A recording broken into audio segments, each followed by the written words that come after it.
আল্লাহর কোন কোন নামগুলো বান্দার সাথে সরাসরি সম্পৃক্ত করলে শিরক হবে অনুগ্রহ করে বলে দিবেন।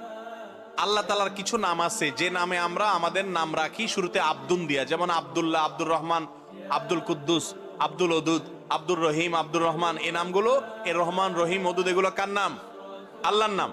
এই আল্লাহর নামের শুরুতে আব্দুন যুক্ত করলে অর্থ হয় অমুকের গোলাম, রহমানের গোলাম, রহিমের গোলাম, অমুকের গোলাম। এই আল্লাহর সমস্ত গুণবাচক নাম দিয়ে শুরুতে আব্দুল লাগায়া নাম বানাইলে তার মানে আল্লাহর গোলাম। এক কথা কি অর্থ হয়? আল্লাহর গোলাম। এখন আল্লাহর নাম দিয়ে শুরুতে গোলাম যুক্ত করে নাম রাখলেন, এরপরে ডাকার সময় কয় ওই রহিমা আছে না নাই আমাদের মধ্যে? এগুলা উচিত না, গুনাহের কথা। আল্লাহর নাম যখন থাকবে তখন সেটাকে আপনি বিকৃত করবেন, সেটা গুনাহের কথা।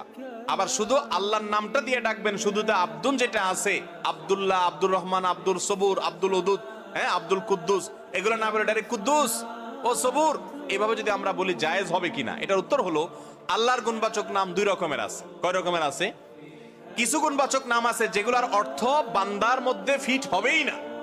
যেমন যেমন কথার কথা, আল্লাহর একটা গুণবাচক নাম আছে রাজ্জাক, মানে রিজিক দাতা। মানুষ কোনোদিন রিজিক দাতা হতে পারে? অতএব রাজ্জাক বলে কোনো মানুষকে ডাক দেওয়া জায়েজ নাই। কারণ নাম যদি আব্দুর রাজ্জাক থাকে তাকে তার কি বলতে হবে?